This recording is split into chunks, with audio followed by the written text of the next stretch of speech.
அன்பு உள்ளங்கள் அனைவருக்கும் வணக்கம். எழுத்தாளர் லக்ஷ்மி அவர்கள் எழுதிய சாந்தா சிறுகதை. முதலாக அன்று பார்வதி தன் தலைமை உபாத்தியாருடன் தன் வகுப்புக்கு சென்று கொண்டிருந்தாள். அந்த பள்ளிக்கூடம்தான் அந்த கிராமத்திலேயே பெரிய பள்ளிக்கூடம். ஆனால் மற்ற பள்ளிக்கூடங்களைப் போல் இதுவும் ஒரு குடிசையிலோ திண்ணையிலோ அமைந்திருக்கவில்லை. கிராமத்திற்கு வெளியே ஒரு பெரிய தோட்டத்தின் நடுவே அது அமைக்கப்பட்டிருந்தது. குழந்தை விளையாட வெற்றிடம், நகரத்தின் சப்தமும் கட்டடம் அங்கு எட்டி கூட பார்க்க முடியாது. நாகரிக வாழ்வின் சின்னமாகிய பஸ் ஸ்டாப் இரண்டும் கிடையாது. பணக்காரர்களாக இருந்த ஒரு சிலர் கார் வைத்துக் கொண்டிருந்தனர். அந்த கிராமம் எல்லாவற்றிலும் அலாதியாக இருந்தது. கண்ணுக்கு எட்டிய வரை பச்சை பசேல் என்ற வயல்கள், நிழல் தரக்கூடிய பெரிய மரங்கள், சில இடங்களில் மரங்கள் அடர்த்தியாகவும் நேர்த்தியாகவும் இருந்தன. அந்த கிராமவாசிகள் தங்கள் நிலங்களை பாழடைய விடாமல் கண்களைப் போல காப்பாற்றி வந்தனர். எல்லாவற்றிலும் கண்களை கவரக்கூடியதா இருந்தது அந்த பள்ளிக்கூடம். படித்து பற்றம் பெற்று பரந்த நோக்கமுடைய சிலர் மரியா மாண்டிசோரி அம்மையாரின் உபதேசங்களை கேட்டும், மேனாட்டார் சிறு குழந்தைகளின் படிப்பையும் மூளை வளர்ச்சியை பற்றி கூறிய உள் வகைகளை அடிப்படையாக கொண்டே இந்த பள்ளிக்கூடம் ஆரம்பிக்கப்பட்டது. நாளடைவில் பள்ளிக்கூடம் விருத்தியடைய ஆரம்பித்தது. வெளியிடங்களிலிருந்து குழந்தைகளும் உபாத்தியானிகளும் பள்ளிக்கு வர தலைப்பட்டனர். அவ்வாறு வந்தவர்களில் பார்வதியும் ஒருவள். பார்வதி 4ஆம் வகுப்பு உபாத்தியாயினி. அவள் அன்று காலை வகுப்பை அடைந்ததும் மாணவர்கள் யாவரும் எழுந்து நின்று கை குவித்து நமஸ்காரம் என்று காலை வணக்கம் கூறினர். தலைமை ஆசிரியர் பார்வதியை அவர்களுக்கு அறிமுகம் செய்துவிட்டு சென்றார். பார்வதியும் வகுப்பை ஒருமுறை சுற்றி பார்த்தாள். ஒரே ஒரு இடம் தவிர மற்ற இடங்களெல்லாம் நிரம்பி இருந்தது. பெயர்களை வரிசையாக கூப்பிட ஆரம்பித்தாள். ஒரு பெயரை தவிர மற்ற பெயர்களுக்கெல்லாம் பதில் கிடைத்துவிட்டது. யாருக்காவது ஏன் சாந்தா வரவில்லை என்று தெரியுமா என்று குழந்தைகளை பார்த்து கேட்டாள். அவள் தினம் லேட்டாகத்தான் டீச்சர் வருவாள் என்று விமலா பதில் உரைத்தாள். அவளுடைய அண்ணா ஆபீஸுக்கு போகும்போதுதான் வருவாள் என்று தொடர்ந்து கூறினாள் விமலா. பார்வதியும் அதற்கு மேல் பேச்சை ஓட்டாமல் குழந்தைகளை வரிசையாக காலை வணக்கத்திற்கு அனுப்பினாள். மறுபடியும் வகுப்பில் நுழைந்ததும் அவள் கண்களில் பட்டது ஒரு சிறு கூடை. நிறைய புஷ்பங்கள் கூடை அவளுடைய மேஜையின் மீது வைக்கப்பட்டிருந்தது. முன்பு காலியாக இருந்த இடத்திலும் ஒரு சிறு பெண் உட்கார்ந்திருந்தாள். வசீகரமான முகம், சிவந்த மேனி, அலை அலையாக தொங்கும் கூந்தல்.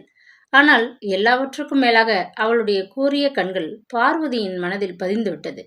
வாயால் பேசாததை அவள் கண்கள் பேசின. பார்வதியை கண்டதும் சற்றென்று எழுந்து நிற்க முயன்றாள். பிறகு தன் சிறிய கைகளை கூப்பி அஞ்சலி செய்தாள்.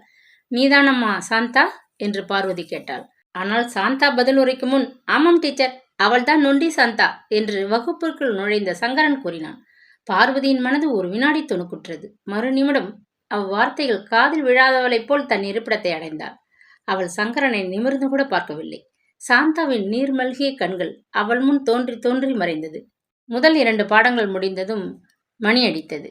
குழந்தைகள் எல்லோரும் தண்ணீர் குடிக்கச் சென்றனர். சாந்தா மட்டும் இருந்த இடத்தை விட்டு அசையவே இல்லை. இருந்த இடத்திலிருந்தே தன் கையில் உள்ள தண்ணீரை குடித்தாள். பின்புறத்திலிருந்து சங்கர் அந்த புட்டியை பிடுங்கிக் கொண்டு ஓட ஆரம்பித்தான். பாவம் சாந்தா ஒரு வினாடி மருண்டு போய்விட்டாள். பிறகு நொண்டிக் கொண்டே அவனை துரத்த ஆரம்பித்தாள். பக்கத்தில் இருந்த சிலர் கைத்தட்டி சிரித்தனர். இதற்குள் மணி அடிக்கவே பார்வதி வகுப்புக்குள் நுழைந்தாள். சாந்தா சங்கரை பிடிக்க எத்தனிப்பதை பார்க்க அவள் மனம் துடிக்க ஆரம்பித்தது. சங்கர், விளையாட்டை நிறுத்து, மணி அடித்தது காதில் விழவில்லையா என்று கோபத்துடன் கத்தினாள். சங்கர் அவள் சொல்வதை கேளாமல், டீச்சர் அவள் ஓடுவதை பாருங்களேன், வேடிக்கையாக இருக்கிறது என்று சொன்னவுடன் அவள் கோபம் எல்லை மீறியது. ஆனால் அதை அடக்கிக் கொண்டு அவனை ஒரு கையால் பிடித்து கொண்டு குட்டியை பிடுங்கி சாந்தாவிடம் கொடுத்தாள். ஆனால் அன்று அவளால் பாடம் எடுக்க முடியவில்லை. துள்ளி ஓடும் சங்கரனின் பின்னால் நொண்டி நொண்டி ஓடின சாந்தாவின் முகம் அவள் முன் நின்று கொண்டிருந்தது. அவள் தேம்பி தேம்பி அழுதது அவள் காதிலே ஒலித்தது. சங்கரனை தண்டனையாக அன்று விளையாட அனுப்பவில்லை. மாலை வீட்டிற்கு போக மணி அடித்தவுடன் எல்லோரும் வீட்டிற்கு போக கிளம்பினர். சாந்தா மட்டும் தனியாக பள்ளிக்கூடத்தின் படிகளில் உட்கார்ந்து கொண்டிருந்தாள். பார்வதி அவளை நெருங்கி, நீ எப்பம்மா வீட்டுக்கு போவாய் என்று அன்புடன் கேட்டாள். என் அண்ணா வந்ததும் அழைத்து கொண்டு போவான் டீச்சர் என்று ஈனஸ்வரத்தில் பதிலளித்தாள். எனக்கு இன்று நிறைய பூ கொண்டு வந்தாயே, எல்லாம் வீட்டில் இருக்கிறதா என்று கேட்கவே, இன்னும் கூட நிறைய இருக்கு டீச்சர் என்று தன் கால்களை பிடித்துட்டு கொண்டாள். ஏம்மா, காலை வலிக்கிறதா என்றாள் பார்வதி அன்புடன். எனக்கு ஓடினால் கால் வலிக்கும் டீச்சர். இந்த சங்கரன் தான் இப்படியெல்லாம் சொல்லுவான், விளையாட்டில் கூட சேர்த்து கொள்ள மாட்டான் என்று ஏக்கம் தோய்ந்த குரலில் கூறினாள் சாந்தா. பார்வதிக்கு மனதில் தன் கால்களை கொடுத்துவிட்டு அவள் கால்களை வாங்கிக் கொள்ளலாம் என்று தோன்றியது. டீச்சர், நான் மட்டும் ஏன் நொண்டியாக பிறந்தேன் என்று சாந்தா கேட்டது பார்வதியை மறுபடியும் இவ்வுலகிற்கு கொண்டு வந்தது.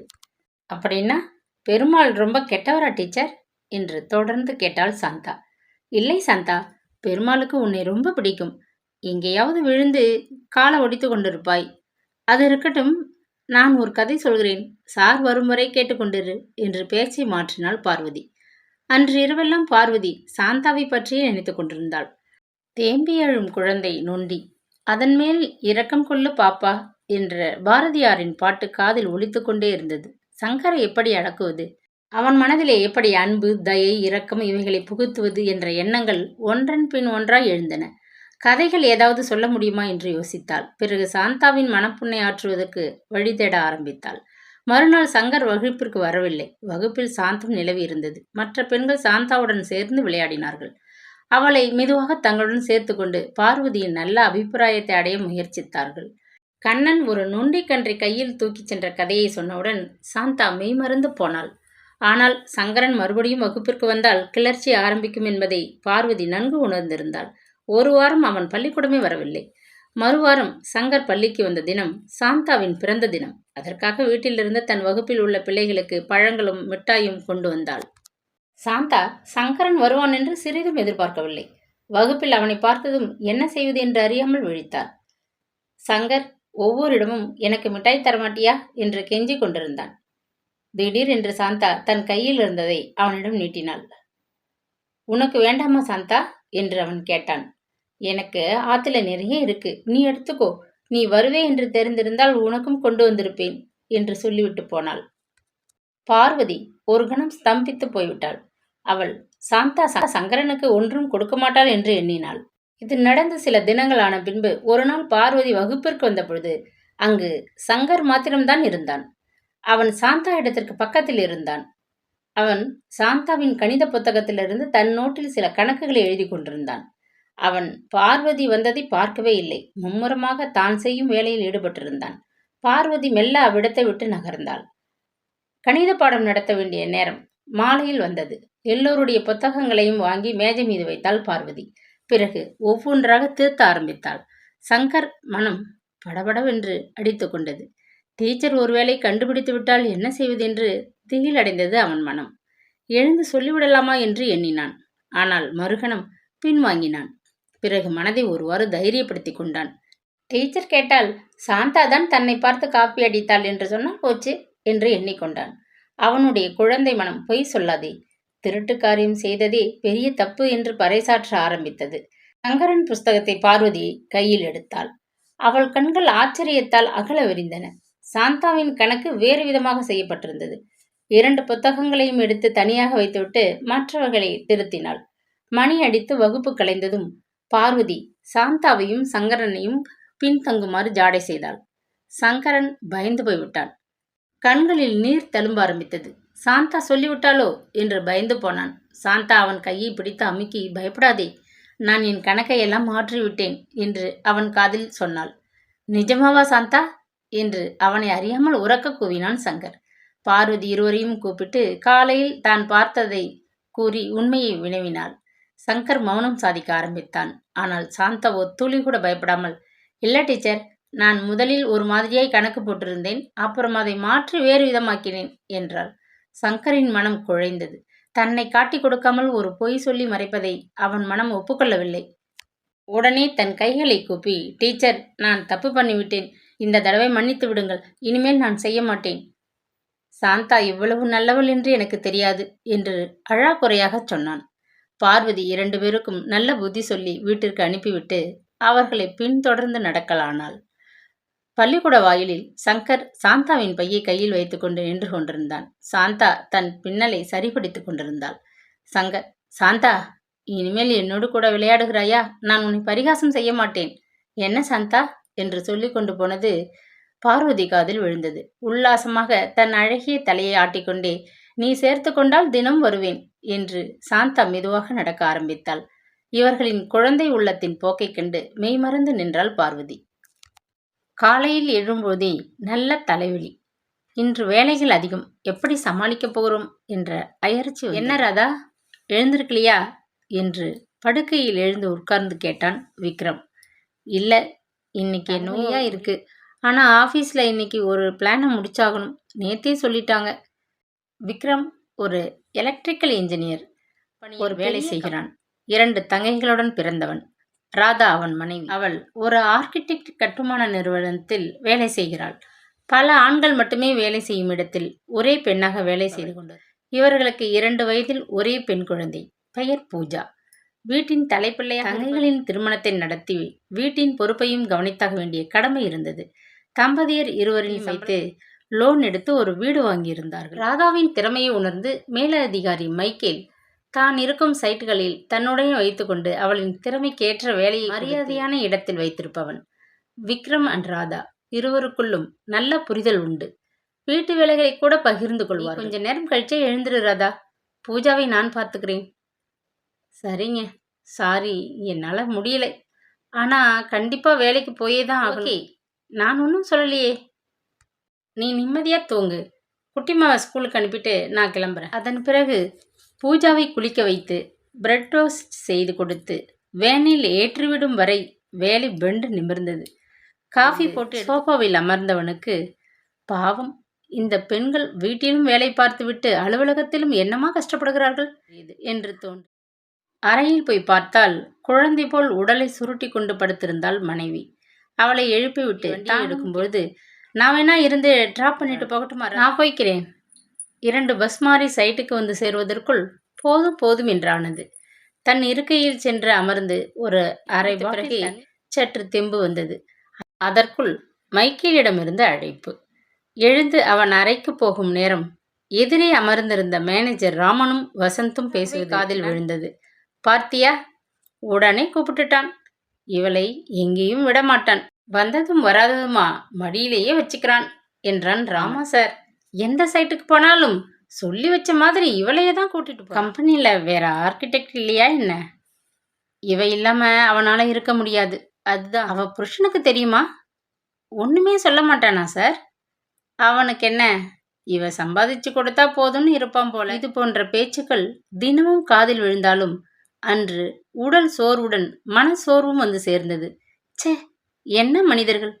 கொஞ்சம் கூட நாட்கள் நரம்புகளின் வாழ்க்கையை பற்றி எளிதாக விமர்சித்து விடுகிறார்கள், அசிங்கப்படுத்தி பேசுகிறார்கள். முடித்துவிட்டு வரும்பொழுது தன்னை பார்த்து இருவரும் ஏளனமாக சிரிப்பது தெரிந்தது. மனதுக்குள் ஒரு நேராக அவர்களிடம் வந்தாள். சார், நீங்க இப்போ ஃப்ரீயா இருக்கீங்களா? உங்ககிட்ட கொஞ்சம் பேசணும். பேசலாமே, என்ன பேசணும் சொல்லுங்க என்றான் ராமன். சூடாக டீ வந்தது, குடித்தாள். அதற்குள் அவசரப்பட்டான் வசந்த். என்ன பேசணும் மேடம்? போலி மரியாதையுடன் கேட்டான். ஏன் ராமன், உங்க மனைவி வேலை பார்க்குறாங்களா? ஆமா. அங்க பெண்கள் மட்டும்தான் வேலை செய்கிறாங்களா? இல்லையே, ஆண்களும் இருக்காங்க. தினமும் என்னை பற்றி நீங்கள் பேசுகிற மாதிரி உங்கள் மனைவியை பற்றியும் அவங்க ஆஃபீஸில் வேலை செய்கிறவங்க பேசுவாங்கல்ல? சட்டென்று கோபமானான். என் மனைவி இப்படி இல்லை. அவளை பற்றி பேச என்னை பற்றி எனக்கு தெரியும். உங்களுக்கு மனைவி பற்றி தெரியுமா? சொல்லுங்க. உங்களை மாதிரி ஆண்கள் எல்லா ஆஃபீஸ்லேயும் இருக்காங்க, அடுத்தவங்க பேசுறதுக்கு. ஒவ்வொரு நாளும் வேலைக்கு போகிற ஒவ்வொரு பொண்ணும் காலையில் தூக்கத்தை இழந்து நிம்மதியாக உட்கார்ந்து ஒரு வாய் சாப்பிடக்கூட முடியாம பஸ்ஸில் கூட்டத்துக்கிடையே நசுங்கி இடிராஜாக்கள் கிட்ட மாட்டி அவஸ்தைப்பட்டு ஆஃபீஸ்க்குள்ள நீங்கள் வீட்டில் எந்த வேலையும் செய்யாமல் காலையில் எழுத்து கிளம்பி நல்லா சாப்பிட்டுட்டு 2 வீலரில் ஹாயாக வந்து இறங்கி வேலைக்கு வருகிற பெண் ரொம்ப ஈஸியாக கண்டபடி கமெண்ட் அடிக்கிறீங்க. உங்கள் மனைவி கிட்ட பேசி பாருங்க, அவங்க ஆஃபீஸில் இருக்கும் ஆண்கள் எப்படிப்பட்டவங்கன்னு. அவங்களும் நீங்கிட்டு வராங்க. என்னைக்காவது சோர்ந்து இருக்கிறப்ப ஒரு வாய் காஃபியாவது போட்டு கொடுத்துருக்கு என்றவள் அடுத்தவன் பக்கம் பார்த்தாள். ஏன் தம்பி, உங்கள் வீட்லேயும் பெண்கள் இருப்பாங்க தானே? அது எப்படி வேலைக்கு வர சோரம் போனவங்க மாதிரியே கூச்சமே இல்லாமல் பேசுகிறீங்க? அப்புறம் என்ன சொன்னீங்க? என் கணவரை பற்றி அவர் தன்னை மாதிரி எல்லாரையும் நினைச்சு இத்தனை ஆண்களுக்கு மத்தியில் என்ன வேலை செய்ய விட்டுருக்கிறாருன்னா என்ன ஒரு நம்பிக்கை இருக்கு? நமக்குத்தான் பேசுகிற சக்தி இருக்கேன்னு நினைச்சு தயவு செஞ்சு எதை வேண்டுமானாலும் பேசிடாதீங்க. உங்கள் நாக்கை சுழற்றும் முன் கொஞ்சம் யோசிங்க. நாங்கள் கூட்டை விட்டு வர்றோம். கூட்டுப்புழுவாக எங்கள் திறமைகளை அடக்கி அடுக்கலைக்குள் முடக்கி கிடந்தவங்க இப்போதான் தைரியமாக வெளியில் வர ஆரம்பி. இந்த மாதிரி பேசி மறுபடியும் எங்களை கூட்டுக்குள் அடைச்சிடாதீங்க. பேசுறதுக்கு முந்தி உங்கள் வீட்டு பெண்களையும் ஒரு நிமிஷம் அந்த இடத்துல வச்சு பாருங்க. அப்போ நிச்சயமா இப்படி பேச மாட்டீங்க என்று சொல்லிவிட்டு விறுவிறுவென தன்னிடத்துக்கு வந்தாள். நல்லா கேட்டீங்கம்மா. இந்த மாதிரி ஆட்களுக்கு செருப்பால் அடிக்கிற மாதிரி சொன்னாதான் புத்தி வரும். டீக்கார பெண் இயல்பாக கூற இவள் வேலையில் ஆழ்ந்தாள். அப்போது நிமிர்ந்து சூடுபட்ட பூனைகளின் தலை குனிந்திருந்தது.